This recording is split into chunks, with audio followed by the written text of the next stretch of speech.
Hello friends, કેમ છો બધા? અમે આજે છીએ રશિયામાં. મોસ્કોમાં. મોસ્કોમાં. તમે બધા જ્યારે રશિયાનો ફોટો જોયો હશે ને, તો ગૂગલમાં રશિયા સર્ચ કર્યું હશે ને, તો તમને આ પાછળનું બિલ્ડિંગ દેખાતું હશે.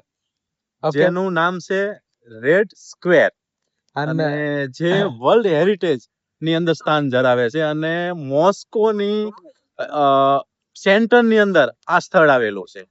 રશિયા લોકો જે કહે છે કે રશિયા કેવું છે, રશિયા ઇન્ડિયા કેમ કરે છે, અહીંયા આવીએ ને તો જ ખબર પડે કે રશિયા શું છે, કેવું છે રશિયા મહેન્દ્રભાઈ? દેશ નથી, પરંતુ વિવિધતાથી ભરેલું એક અલગ સંસ્કૃતિ અને એક અલગ કલ્ચર નું મિશ્રણ થયેલું એક સમન્વય થયેલી એક કલ્ચર છે, એક સંસ્કૃતિ છે, પરંપરા છે. વી કેન સે કે મોડર્ન ટેકનોલોજીની જોડે હેરિટેજ કેવી રીતે સાચવવું ને, એ આપણને રશિયામાંથી જોવા મળે. તમે જોઈ શકો છો, આ બિલ્ડિંગ્સ જુઓ તમે, મીન્સ કેટલા વર્ષો જૂના બિલ્ડિંગ્સ છે અને દરેકે દરેક બિલ્ડિંગ યુનિક છે. લોકો મીન્સ તમારો એક્સપિરિયન્સ કેવો રહ્યો? અહીંના લોકો, તમે ટેક્સી ડ્રાઈવર થી માંડીને અહીંયા બધા ઘણા બધા લોકોને મળ્યા. આમાં એક વસ્તુ આપણે જોઈને તો બધા જ લોકોના ફેસ ઉપર હંમેશા સ્માઇલ જ તમને જોવા જડે. આપણામાં બી આવી જાય. આપણામાં બી એમને જોઈને સ્માઇલ આવી જાય. બીજી વસ્તુ કે તમને ક્યાંય બી ક્લાઉડ નહીં જોવા જડે. એવું કાંઈ નહીં જોવા મળે. ડિસિપ્લિન મેઇન વસ્તુ છે અને કોઈ પણ રાષ્ટ્રનો વિકાસ ડિસિપ્લિન થી જ થતો હોય છે.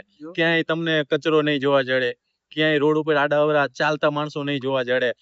એનો જે રસ્તો છે ત્યાં જ માણસને ચાલવાનું છે, ત્યાં જ તે ચાલશે. કારને ચાલવાનું છે, ત્યાં જ કાર ચાલશે. ટૂંકમાં ડિસિપ્લિન એ રશિયાની પહેલી ઓળખ, એમાં ખાસ કરીને મોસ્કોની આપણે જોઈ શકીએ છીએ.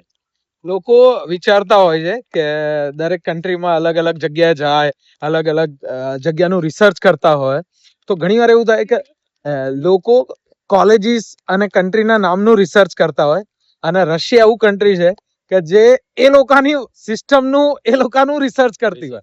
એટલી બધી રિસર્ચ યુનિવર્સિટી, એટલું બધું રિસર્ચ પાછળ ગવર્મેન્ટનું ફંડિંગ થાય છે કે જેના કારણે એટલો બધો સ્કોપ છે. અને રિસન્ટમાં જ જે ઇન્ડિયામાં જ્યારે ઓનરેબલ આપણા પ્રાઇમ મિનિસ્ટર અને honourable president of Russia Putin sir જ્યારે જોડે હતા, એ વખતે એ લોકોએ કીધું કે એ લોકોને 30 લાખ ઇન્ડિયનની જરૂર છે. 30 લાખ ઇન્ડિયન્સ માટે અહીંયા મેક્સિમમ મોટામાં મોટો સ્કોપ ક્રિએટ થવાનો છે. તો જોબ માટે જેને ઇન્ટરેસ્ટ હોય એ લોકો તૈયાર થઈ જજો.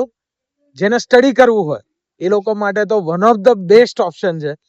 તમારા ઘણા બધા સ્ટુડન્ટ્સ અહીંયા MBBS માં સ્ટડી કરે છે, તો એમનો એક્સપિરિયન્સ પણ ઓલવેઝ રશિયા માટે સેફટી સિક્યોરિટી બધાને લઈને કેવો છે?